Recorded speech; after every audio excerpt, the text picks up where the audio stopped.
plaisir de recevoir ici dans les studios de Financial Afrique deux immenses écrivains africains. J'ajouterai des écrivains du XXIe siècle. Alors, Mbare Koulbeirou, bonjour. Bonjour. Vous êtes écrivain mauritanien, né à Attar en 1957. Vous êtes journaliste et auteur de 8 romans et d'un recueil de nouvelles. Vous avez reçu en 2016 le prix Amadou Kourouma pour votre roman Le Tambour des larmes.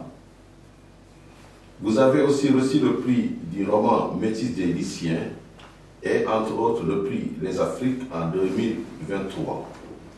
Donc, vous avez en face de vous Gaston Kelman. Bonjour Gaston. Bonjour. Bonjour, vous êtes l'auteur de l'immense essai « Je suis noir et je n'ai pas le Maroc » 2003.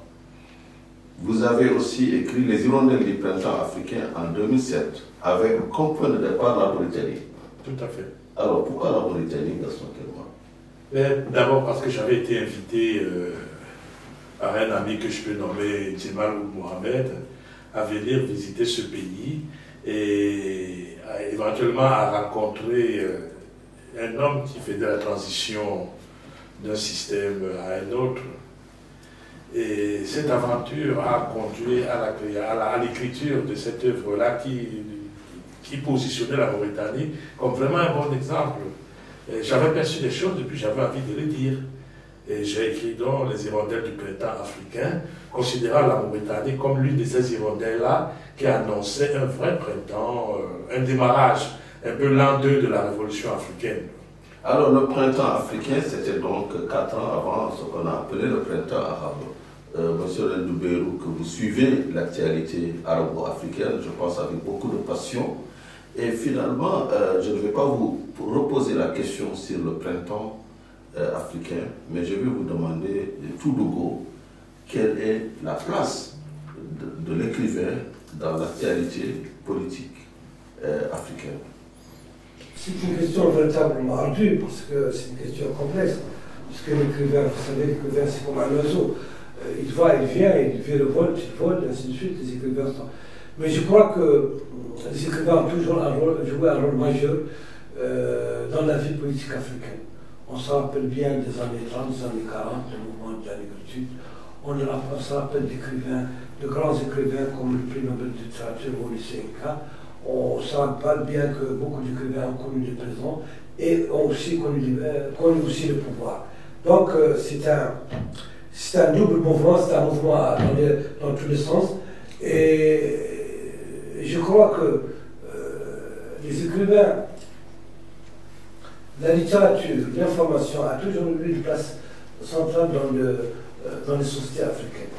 Rappelons-nous des griots, rappelons-nous des grandes épopées mondaines, des grandes épopées du Ghana, tout cela, rappelons-nous cela. C'était déjà des monuments de la littérature qui chantaient une époque, qui chantaient des gens. Donc je crois que la littérature, les écrivains ont toujours joué un rôle important dans la vie. Alors ils ont toujours... Surtout dans des sociétés qui souvent sont orales et qui donnent beaucoup d'importance donc au verbe. Effectivement. Alors ils ont joué de grands rôles, mais est-ce que pour autant, Gaston Kelman, un écrivain, ou bien je vais même utiliser un mot certainement qui va vous faire bondir de votre siège, est-ce qu'un intellectuel doit s'engager? Vous savez, ce qui est important au départ, je vais commencer par une citation qui pose peut-être l'engagement. Elle est de Fanon. Tout le monde connaît mon admiration pour Fanon. Chaque génération doit, dans une relative opacité, trouver sa mission, la remplir ou la trahir. Et quand une société est naissante ou en crise, on comprend la place de tous les acteurs. Vous avez parlé d'intellectuels, nous avons commencé par l'écrivain, qui essentiellement qui est un intellectuel.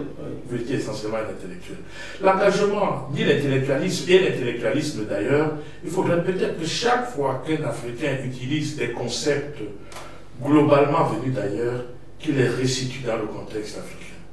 L'engagement et l'intellectuel apparaît très fortement dans le système français qui nous est le plus proche, avec l'affaire Dreyfus par exemple. C'est là qu'on commence à parler d'intellectuel, quelqu'un qui s'engage, qui embrasse les problématiques sociales. Ce n'est pas vraiment la même chose pour nous que l'autre, on se voit pour un individu. Nous nous battons contre des systèmes d'oppression, nous nous battons contre des dominations intenables. Et il faut des porte-parole. L'intellectuel griot ou l'écrivain griot, entre guillemets, lui c'était beaucoup plus pour raconter des histoires. Je ne sais pas ce qu'il en était, par exemple, pour prendre un comparatif de l'intellectuel occidental du temps de la domination romaine sur la Gaule. Je ne sais pas. Mais je sais ce que moi j'entends et attends d'un écrivain aujourd'hui, d'un intellectuel aujourd'hui africain. C'est vraiment de s'engager dans son camp pour servir un peu de lumière, mais aussi de rapporteur de ce qui se passe. Et notre engagement là alors, il est énorme. Autant nos dévanciers comme les Mongo Betty, les Tchèques Diop, pour citer celui-là qui est tout simplement... Les Senghor aussi. Hein? Les Senghor aussi pour vous provoquer. Oui, bon, on reviendra sur Senghor. Mais bon, des noms d'un engagement dans leur camp, même les Rabel Manandja, on peut les citer pour aller dans des coins un peu plus lointains. Amadou Apateba et tout ce monde-là, c'est des gens qui se battaient pour que nous sortions d'un joug spécial. C'était vraiment facile pour nous, entre guillemets, se battre contre un ennemi qui est en face, c'est assez facile. Aujourd'hui, nous devons nous battre contre nos propres démons.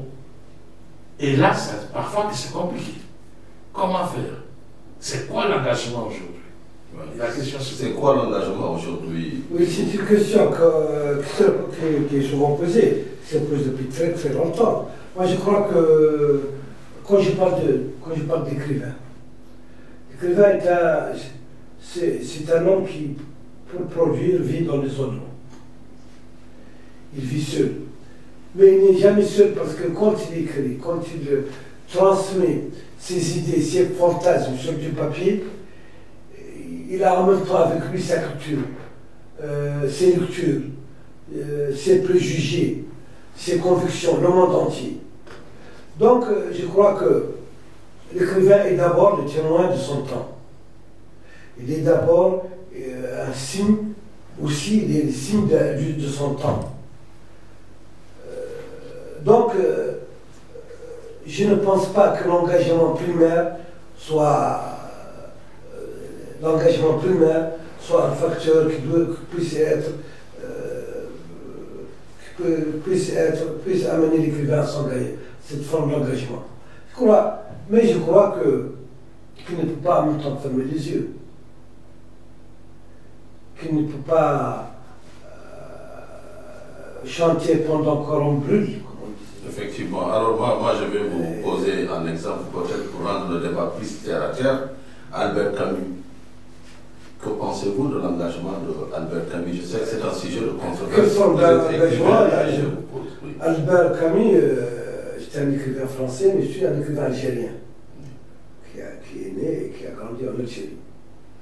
Et il a commencé sa carrière d'écrivain à partir d'Algérie. Mais l'Algérie des Blancs, l'Algérie des possédants, un logis du million de petits Français qui étaient en Algérie et qui sont peut-être, qui sont parfois de 2-3 générations. Les Arabes algériens n'ont pas beaucoup de place, je crois, dans son œuvre.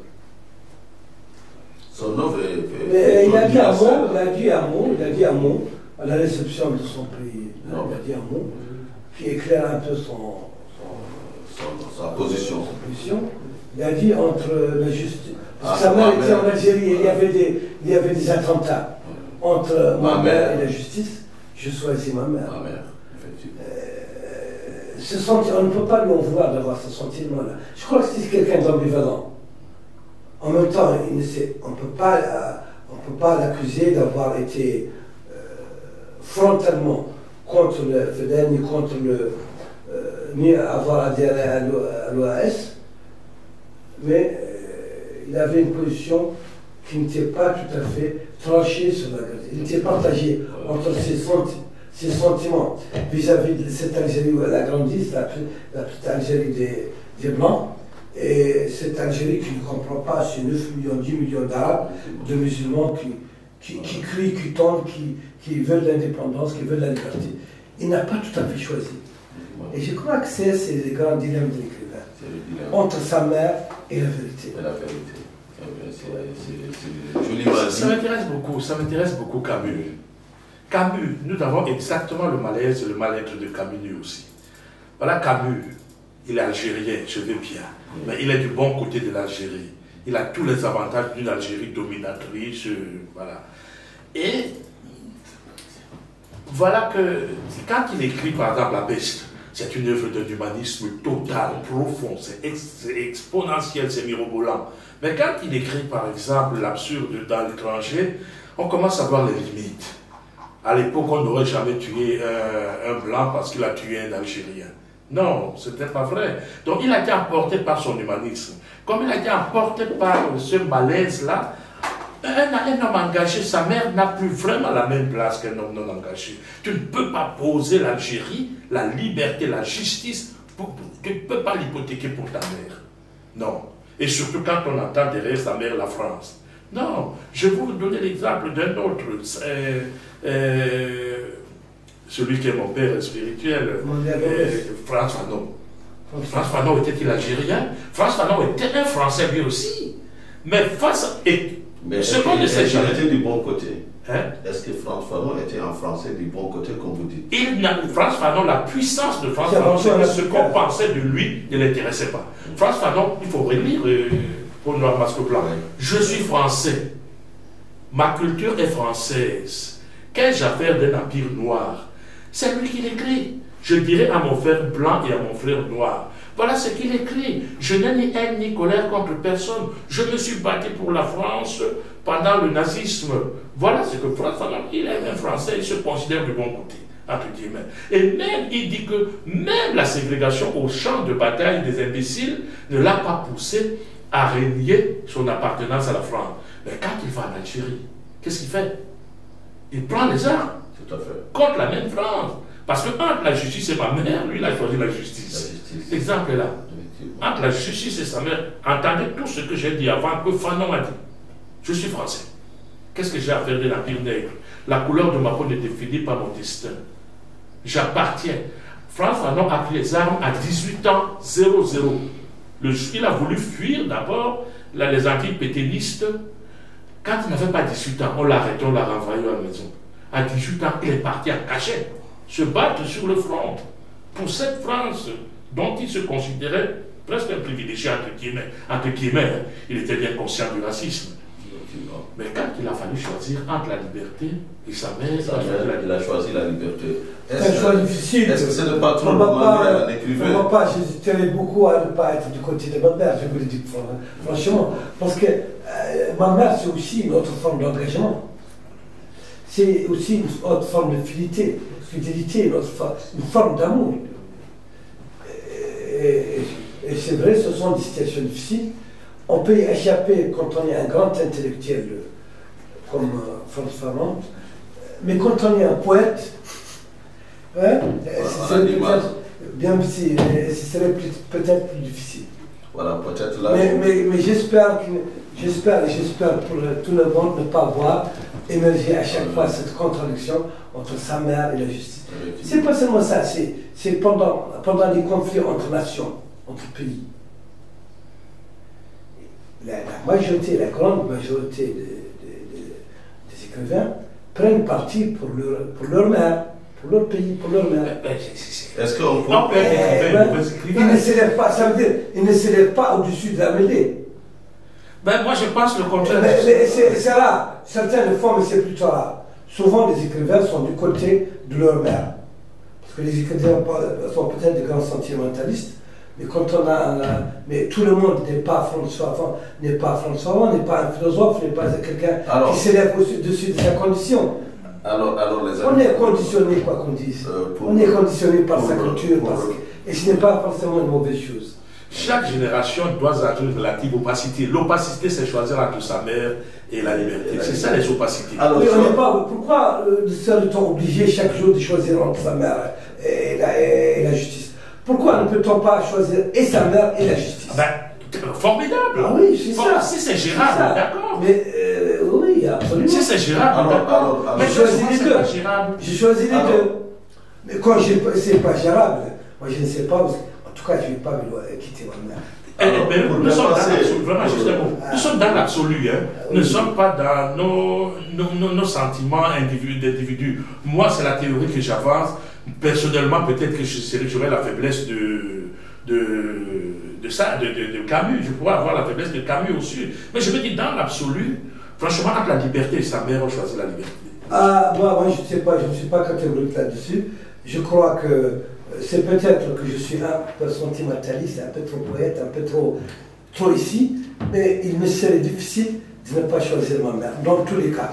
Et de ne pas penser que ma mère, c'est aussi la justice. Alors, je vais vous poser la question autrement. Vous connaissez tous Finkielkraut et sa position aujourd'hui dans le conflit israélo-palestinien. Est-ce que vous allez avec lui? Parce que lui, je pense qu'il a choisi ça. Oui, c'est comme... il y a un genre d'intellectuel que... Je fais souvent la distinction entre l'écrivain, son œuvre et son engagement. Céline était un raciste. Immense écrivain. Malaparte était un fasciste. Aujourd'hui, nous avons des écrivains qui crachent sur les libertés du peuple. Finkielkraut, c'est quelqu'un sur le point de vue de ses analyses politiques. Je le trouve particulièrement horrible, surtout sur la fin palestinienne. Je trouve horrible. Mais j'ai lu ces romans avec délectation. Avec délectation. Ça veut dire qu'on peut être un bon écrivain, un très bon écrivain, et être un crapu. Je ne sais pas si mon ami Dex. Donc le dilemme est toujours là. On est toujours dans le dilemme. Lui aussi, il a choisi sa mère. Il a choisi sa mère. Quelqu'un a choisi sa mère. Voilà. Alors, aujourd'hui. Peut-être bien. Il a choisi sa mère, donc vous approuvez. C'est bien dit. Ah non, je n'approuve absolument pas. Je suis dans la logique où, quand même, en fait, quel que soit ce qu'on fait, c'est une mission. Si vous avez choisi, par exemple, d'être le fossoyeur, franchement, prenons quelque chose de banal. Et quand vous dites que vous devez enterrer la mère de quelqu'un, vous avez été payé pour cela, quand dit que votre mère est tombée dans un puits, laissez les autres s'occuper de votre mère là-bas, vous êtes engagé ici, à pouvoir faire partir l'autre dans la sérénité. Si vous lâchez cela, et que vous allez enterrer votre mère, vous remplissez pour votre mission. Je vais courir vite pour entrer mon gars. Alors, ne vous donne pas question, je vais laisser ce moment-là et je vais courir. D'autres, avec l'espoir que d'autres sont occupants. Mais je vais aller courir enterrer ma mère. Marek Mouloubérou et Gaston Kelman, nous allons rentrer dans la dernière partie de ce débat et je vais vous ramener dans l'actualité brûlante de l'Afrique francophone du XXIe siècle avec ce divorce longtemps annoncé entre la France et l'Afrique qui a des effets collatéraux, notamment dans notre zone Afrique de l'Ouest, la CEDEAO, avec d'un côté la CEDEAO et de l'autre les pays de l'Alliance des États d'Israël, des réseaux sociaux qui font peur même aux intellectuels et à certains écrivains. Donc, comment vous voyez donc, cette effervescence aujourd'hui sur ce divorce longtemps annoncé et qui, je ne sais pas, a été acté? D'abord, est-ce qu'il est nécessaire? Comment vous voyez tout cela? Pour ma part, je ne sais pas, rupture. Il m'arrive parfois de regarder la télévision malienne quand il y a des événements, et je constate que les discours sont faits en français, et que le français est fort présent. Et je vois aussi qu'ils utilisent toujours le franc CFA. Les relations en France-Afrique, c'est quoi? C'est la langue et l'économie. Je crois que ce plan, ça reste. Et ça risque de, quand on voit ce que pensent certains, ça risque d'entendre. Quant à cette forme de rupture qui existe, politique qui existe entre la France et certains pays africains, moi je pense qu'il y a d'abord ce que les Africains ont peut-être trop demandé à la France, ils se sont oubliés eux-mêmes. Moi je crois que pour lutter par exemple contre le terrorisme, les pays africains n'auraient pas dû devoir compter sur les pays étrangers. Ils auraient dû s'organiser pour défendre leur pays contre le fanatisme. Donc, prendre leur responsabilité. Prendre leur responsabilité. Ne pas attendre que la France vienne dégager les terroristes. Et soigner certains mots qui sont à la base de cette rupture entre des régions du pays. Par exemple, au Mali, soigner la rupture qui existe entre le nord du Mali et le reste du pays. soigner la volonté d'émancipation des gens du Nord. Et surtout reconnaître pleinement leur culture et leurs différences. Donc vous, c'est parce que l'État a échoué dans... Je crois que c'est l'aveu d'un échec. On a trop demandé, parce que la France est un pays étranger. Quoi qu'on fasse, quoi qu'on dise, malgré l'histoire. On ne peut pas lui demander plus qu'elle ne peut. On ne devrait pas lui demander plus qu'elle ne peut offrir ou qu'elle ne veut offrir. On doit pouvoir compter sur soi-même. Oui, compter sur soi-même, je pense à vous. Non, on a été vraiment victime de la France, de la colonisation de manière générale depuis le premier jour. On nous a lobotomisés, on nous a perclus d'infériorité, on nous a gavé de toutes les conneries sur la terre. On avait fourré dans sa pauvre cervelle qu'une fatalité pesait sur lui qu'on ne prend pas au collet, qui n'avait pas puissance à gérer son propre destin. Quand vous avez été ainsi matraqué, j'explique, hein, là j'explique toujours. Il n'y a pas un peuple au monde qui aurait été aussi matraqué que le peuple noir et qui n'ait pas gardé les séquelles d'une infériorité pratiquement ontologique, d'une infériorité pratiquement existentielle. Le noir continuait à être convaincu que le blanc est son maître. On avait fourré dans sa pauvre cervelle qu'une fatalité pesait sur lui qu'on ne prend pas au collet, qui n'avait pas puissance sur son propre destin et qui devait être un bon nègre sans vérifier les hiéroglyphes. C'est Césaire qui le dit. C'est dans Cahiers Retour de Natal. Je constate ça, moi l'écrivain, moi l'intellectuel, je constate ça. Et j'ai la mission d'aider mon peuple à sortir. J'ai passé des années où je ne faisais plus le moindre reproche aux Africains. Je me disais, c'est normal, j'en fais partie. Comment puis-je m'imaginer que je dépasse quiconque parce que j'ai aujourd'hui peut-être une vision? Un enfant me disait, Monsieur Kelman, vous parlez d'aliénation. Est-ce que vous n'êtes pas aliéné? Je lui ai dit, mon fils, si tu savais, à l'université de Maroua, je lui ai dit que j'étais aliéné de la tête aux pieds. Mon nom, Gaston, la façon dont je donne mes enfants, la façon dont tout cela, je suis aliéné. Mais si j'ai l'avantage, je lui dis, je suis aliéné, mais sauf que moi, je le sais, être professeur, eux ne savent même pas qu'ils sont aliénés. 90% des Africains aujourd'hui ne savent pas qu'ils sont aliénés. Ils ne savent pas que nous sommes dans un processus tout à fait logique. Nous sommes à peu près, je considère, dans une époque que j'appelle Renaissance. Le panafricanisme n'intéresse pas, parce que je ne sais pas ce que c'est. D'abord, c'est venu de l'étranger. Et nous sommes dans une période de Renaissance, exactement comme la Renaissance des pays occidentaux, où petit à petit, ils commencent à essayer de créer une identité. La pensée unique aujourd'hui, elle est dominante, elle est méchante, elle est formidable, extraordinairement bête et sauvage. On ne peut pas dire à 7 milliards d'individus penser pareil. Comme l'Occident a essayé, et c'est ça la perte de sa civilisation d'ailleurs. Nous devons créer une pensée. Le penser, le verbe penser, c'est une faculté humaine. Mais la pensée, elle est spatio-contextuelle. L'Afrique doit créer la pensée qui va créer son identité. C'est un très long travail. Et donnons-nous le temps, surtout, commençons par la première chose, à ne plus avoir de maître. À ne plus avoir de maître. Ne plus de maître, pensons par nous-mêmes. Effectivement. Est-ce que Beyrouth, la langue française, il faudrait s'en séparer ou s'en accommoder? Peut-être le dire comme Kateb Yassine, c'est un butin de guerre. Parce que j'ai l'impression que vous reprochez aux Maliens d'avoir conservé cette langue tout en... Non, je ne reproche pas, je ne reproche rien du tout, je constate tout simplement qu'elle reste présente au Mali, comme d'ailleurs au Niger et dans le reste des pays africains. Non, le problème de la langue, la langue française est un héritage. C'est un héritage qui est important. C'est un héritage précieux parce que moi je crois que... Moi j'avais un père, mon père était un instituteur en français.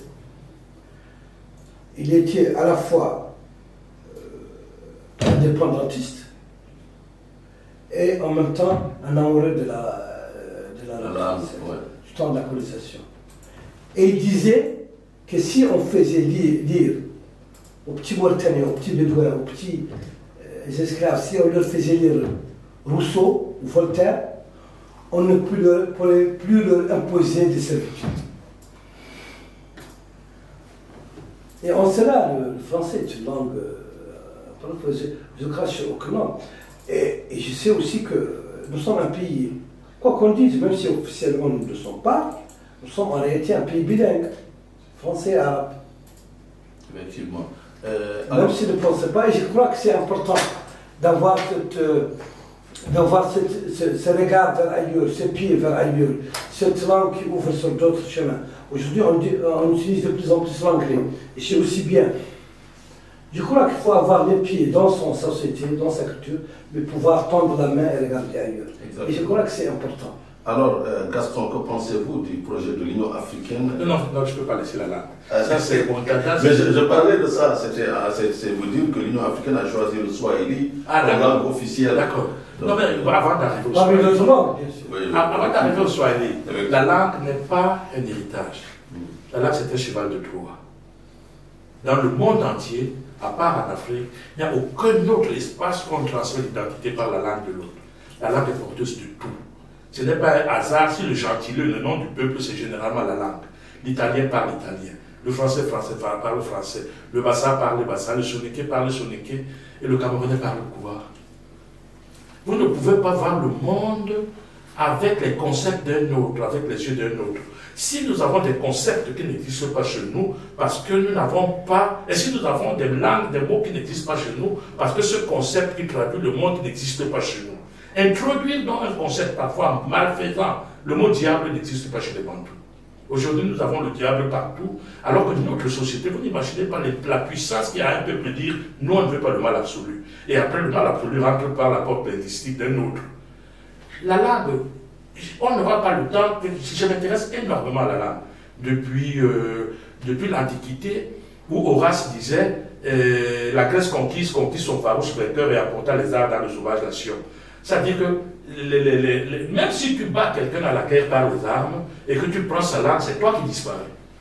On est passé même jusqu'à Gandhi qui disait qu'on ne peut pas voir l'imaginaire avec la langue d'un autre. C'est Médé Ousmane qui disait l'Afrique ne se décolonisera pas avec les langues étrangères. J'ai fait la liste de toutes ces personnes qui nous ont montré la puissance de la langue. Et Senghor justement qui disait que laissons nos langues, parlons français parce que c'est une belle trouvaille dans les décombres de la colonisation. Nous avons trouvé notre précieux, le cheval de Troie. Parler la langue d'un autre, c'est disparaître. Parce que c'est la langue qui est porteuse du tout. Mais là aussi, je suis très heureux parce que petit à petit, le débat rentre en ligne. Même nos aînés, les Mongo Petit et tous les autres, pour eux, c'était normal d'écrire en français. Pourtant, plus révolutionnaire que Mongo Petit, tu meurs. Mais aujourd'hui, avec des gars comme votre compatriote je suis très admiratif devant ces gens-là, après les Médé Ousmane, les Kata Diop qui disaient qu'il faut une langue. Nous étions à un colloque dernièrement à Yaoundé, la nouvelle pensée. Il faut une langue ou il faut des langues? Pardon? Il faut une langue ou il faut des langues? Dans la multi-ethnicité africaine. Deux choses, une nation a deux choses qu'elle ne partage pas, la terre et la langue. Déjà, il faut une langue pour une nation africaine. Après, si il faut nécessairement une langue pour construire Après, si on a des langues qui nous rassemblent, c'est normal. Mais une nation, c'est une langue. Dans le monde, moi, je suis d'accord. Dans le fond, je suis d'accord avec ce que vous dites, que même si nous, tous les deux, ne parlons français, et j'aime un petit peu mieux en français souvent que dans ma langue maternelle. Parce que tu es aliéné? Oui, toi aussi. Moi aussi. Moi, je l'ai reconnu. Encore plus. Toi aussi, encore plus, parce que moi, je suis très attaché à ma culture traditionnelle. Je suis très attaché à ma langue maternelle. Une langue maternelle que j'aime, que j'utilise le plus souvent. On me dit souvent d'être francophone. J'ai dit non, moi je ne suis pas francophone. Je ne suis pas francophone. Moi je ne parle pas français dans ma famille. Je ne parle pas français dans la rue. Je ne parle pas français j'ai appris le français dans les livres. J'ai appris le français dans les livres. Et j'écris seulement en français. Non, je ne suis pas francophone. Je suis franco-scribe. Je ne suis pas francophone. Et j'aime la musique de mon pays. Et quand j'écris en français, j'écris essentiellement sur la musique de mon pays. Le Griot d'Émile, c'était un hymne au Griot de mon pays. Tous mes romans se passent dans mon pays. Et dans mon pays, au sens restreint, même au sens plus. Au sens restreint de la si vous voulez. Se passe à Atta. Et souvent dans mon quartier de mon enfance, Gadresme. Donc je suis très attaché à mes racines. J'ai lu immensément de poèmes de Hassania.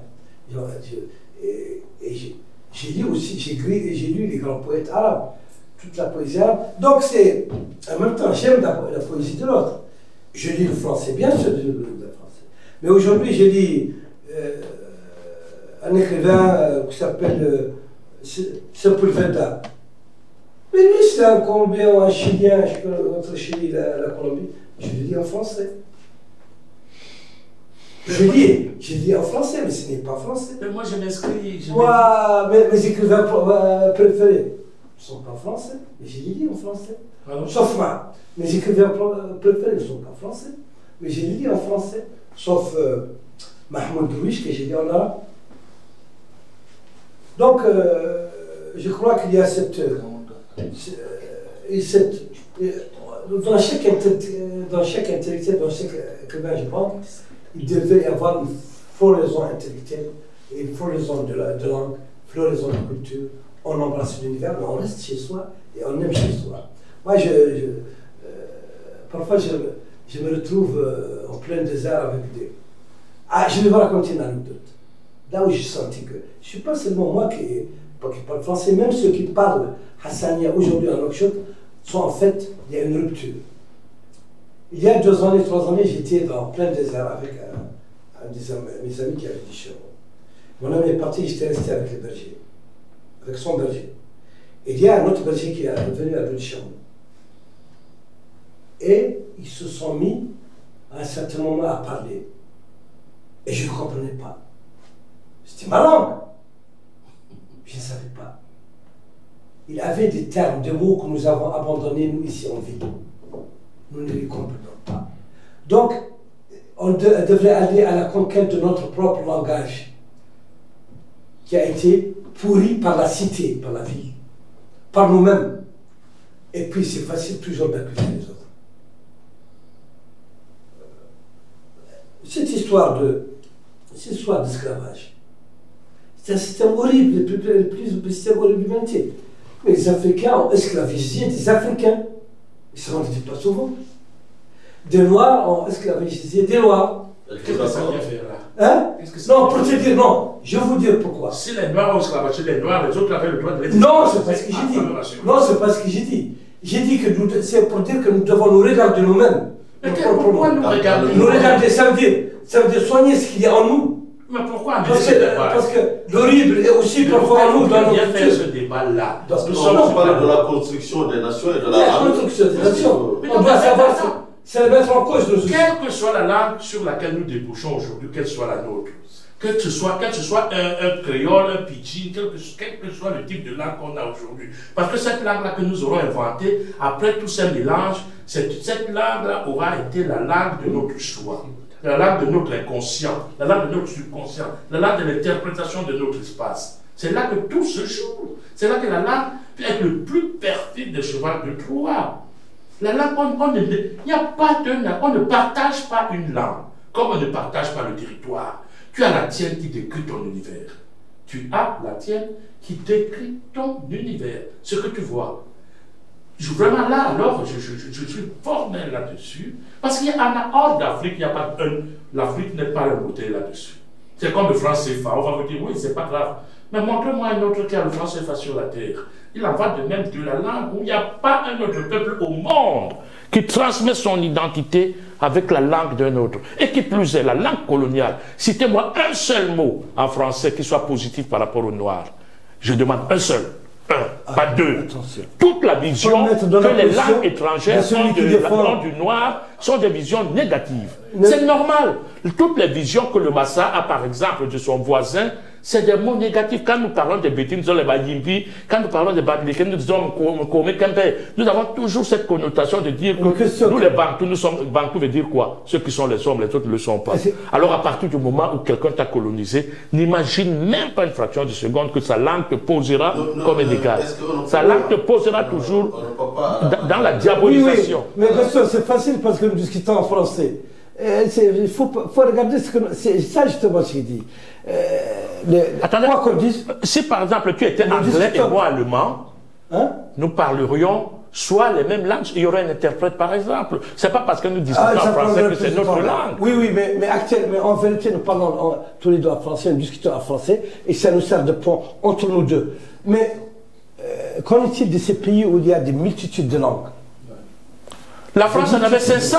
La France Elle en avait n'en a 500. plus, elle avait 500, elle n'en a plus. Elle n'en a plus Mais aujourd'hui. parce qu'un jour on a choisi Elle une. n'en a plus aujourd'hui. Mais parce qu'un jour on a choisi Est-ce que une. tu vois? Mais de quoi tu parles? Oui, il faut- La France avait 500 langues, l'Angleterre avait 500 langues, l'Allemagne avait 500 langues. Oui, mais c'est fini, Ils se ça. sont dit, il n'y a pas de nation sans langue. Une. Mais c'est fini. Gaston, mais c'est- ouais.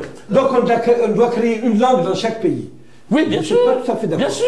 Donc Mais est-ce que certaines cela- langues disparaîtront. Est-ce que cela... Certaines langues disparaîtront. Par la force des choses. Certaines langues disparaîtront. Quoi? Et c'est une perte pour l'Afrique que les langues Et disparaissent. c'est une perte pour ceux qui, ceux dans la. C'est immense, parce que quand même, c'est des peuples Mais pourquoi on perd qui ont, ces langues? depuis la nuit des temps, qui ont un certain nombre de concepts de Pourquoi on devrait perdre ces langues? patrimoine et qui est voué à disparaître. Moi, je pense que dans une Afrique qui compte 2500 langues, il faudrait... Attendez, moi je suis d'abord, moi je suis camerounais, hein. Je ne suis pas africain. L'Afrique en miniature. Hein? Non, je suis camerounais, je ne suis pas africain. Ah, voilà. Nous n'avons pas encore construit nos nations. Et on rêve d'une Afrique. C'est pour cela que pour moi, le panafricanisme, je ne sais pas ce que c'est. Est-ce qu'on a construit la nation camerounaise? Est-ce qu'elle Nous sommes en train de la est-ce qu'elle est construite? Est-ce qu'elle est construite la nation? Alors- Tu peux penser qu'aujourd'hui en Afrique, nous avons des États-nations. Mais nous sommes en train de construire. En train, ça va pas. Donc, en train, c'est très facile de dire. Ou de déconstruire. Mais c'est, oui, même de Nous sommes en train déconstruire. de Nous avons un détruire. processus. Nous sommes en train de casser. C'est un processus. Nous sommes en train d'ignorer. Non, moi, je suis pas N'est-ce négatif. Et les guerres tribales qui existent chaque fois en Afrique, ça veut dire que nous n'avons rien Je suis construit. pas négatif. Tu regardes des pays comme le Mali. Est-ce qu'on construit une nation? En guise de conclusion, je vais vous donner Non. un exemple qui montre que la langue n'est pas un paramètre décisif dans la construction d'une nation. Le Rwanda n'a qu'une seule langue. Et alors, Il y a un je Rwanda. connais cet exemple. Et on a connu le génocide au Rwanda. Donc ça veut dire qu'on peut avoir la même langue, mais ce n'est pas un facteur forcément d'unité nationale. Mais est-ce que On a tendance à En tout cas, c'est plus facile Non, de non, faire- non, je ne peux pas laisser passer ça. Excuse-moi, je ne peux pas laisser passer ça. Et deuxièmement, juste, et là je vous laisse la parole, c'est Amin Manouk dans Identité meurtrière. Il dit que nous sommes en processus d'identité multiple et que l'identité n'est pas une chose figée. Je me permettrai de vous offenser peut-être en vous disant que vous êtes un peu français aussi. Un peu bassa. Hélas, à mon corps défendant. Aussi. Moi, je vais vous raconter une autre anecdote. Moi, il y a quelques années, j'étais en Tunisie, et il y avait un colloque sur l'identité. Et j'ai pris un taxi, j'ai pris aller dans le colloque, j'étais en retard pour le bus, j'ai pris un taxi. Et le taximan, c'est après la révolution tunisienne, tout ça, le taximan, j'avais laissé un badge là. Il dit, ça c'est quoi? Je dis, ça c'est un colloque organisé par l'Union européenne. Sur quoi? Sur l'identité, c'est arrêté. Mais tu ne connais pas ton identité, ce sont les Européens qui vont te dire ton identité. Mais toi, tu es musulman, tu es arabe, un point barre. C'est honteux ce que vous êtes en train de faire. Mais non, je lui ai dit, je lui ai pas répondu, il était très... Mais après, quand j'ai pensé, il m'a dit, non, mon identité, c'est pas seulement ça. Mon identité c'est aussi ma langue maternelle, c'est aussi mon héritage berbère, mon héritage négro-africain, c'est aussi les livres que j'ai lus font partie de mon identité. Mes voyages façonnent mon identité. Mon identité, je ne dis pas qu'elle est plurielle, mais elle a emprunté à beaucoup. Elle a emprunté à beaucoup d'autres pour créer mon identité. Elle est vivante. Elle a emprunté à beaucoup, elle n'est pas plurielle, mais elle a emprunté, pour se faire, elle a emprunté beaucoup. L'identité,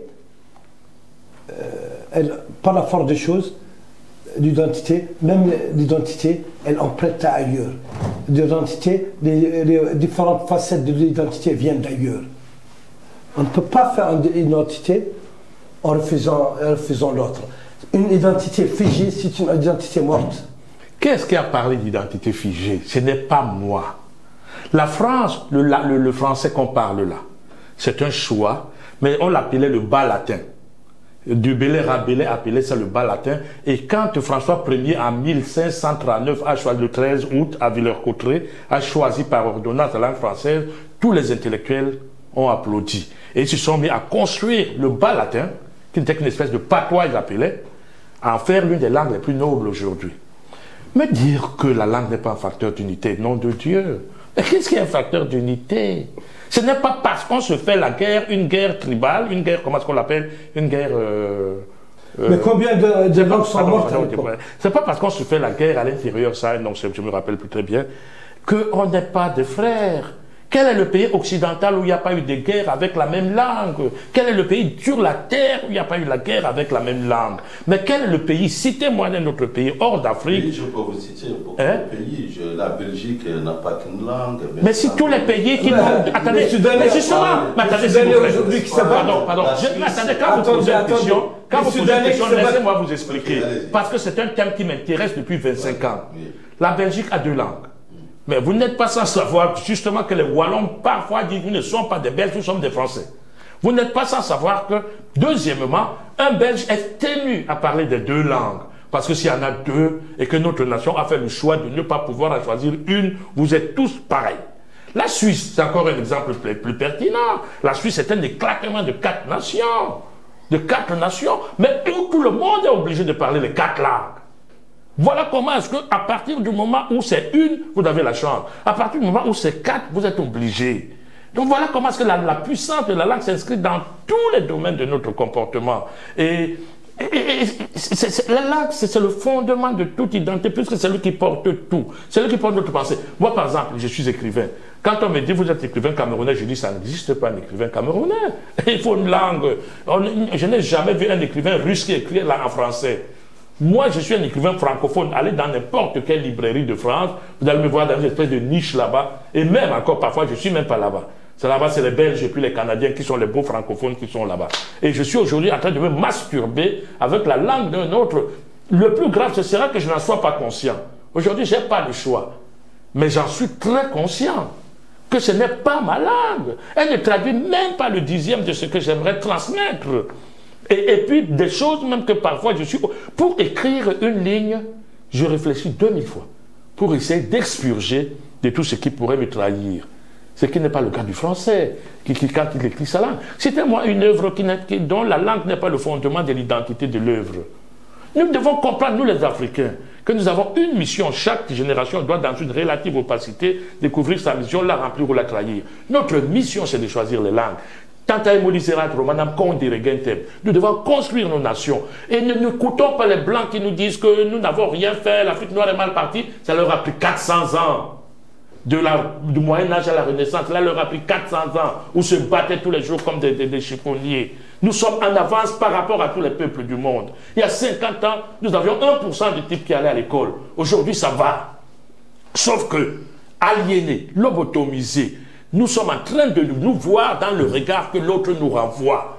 Le noir, si vous voulez entendre parler du mal de l'Afrique, donnez le micro à un Africain. Il ne sait pas dire du bien des siens. Il ne sait pas reconnaître les avancées qui sont faites. Il est toujours là à considérer que les Blancs ont dit que... Mais voyez sur Internet, par exemple, le nombre de fois où les Africains sont heureux de vous dire un Juif a dit que les Noirs sont bêtises, un Chinois a dit que les Noirs sont imbéciles, un Japonais a dit que les Noirs sont imbéciles. Comment? Mais c'est cette aliénation contre laquelle je me bats. Je sais que nous sommes fragiles, mais je sais aussi que les efforts que nous avons fait en 50 ans, aucune autre nation n'a fait aussi vite que les nations africaines en si peu de temps, avec en même temps les pressions que les autres n'avaient pas. Quand les Victor Hugo, les Rousseau, les Descartes réfléchissaient sur la France, personne ne les a merdés. Aujourd'hui, moi, on prend un intellectuel africain et on l'amène quelque part pour qu'il dise n'importe quoi sur l'Afrique. Quand on sait que c'est bien beau d'être optimiste, de dire que nous avons beaucoup fait, beaucoup construit, c'est bien beau, j'aime bien l'entendre là. Mais parfois, il y a des choses qui me gênent un peu. Quand je sais, par exemple, que la Corée du Sud était au niveau de l'Afrique il y a 60 ans et qu'elle n'est pas... Ça aussi, j'attendais ça. Quand je sais qu'il y a des peuples... Là aussi, je sais que la Thaïlande... Ça aussi, j'attends ça. Ça aussi, pas de... Ça aussi, j'attendais ça. Quand je sais que... Ça aussi, j'attendais ça. Quand je sais que...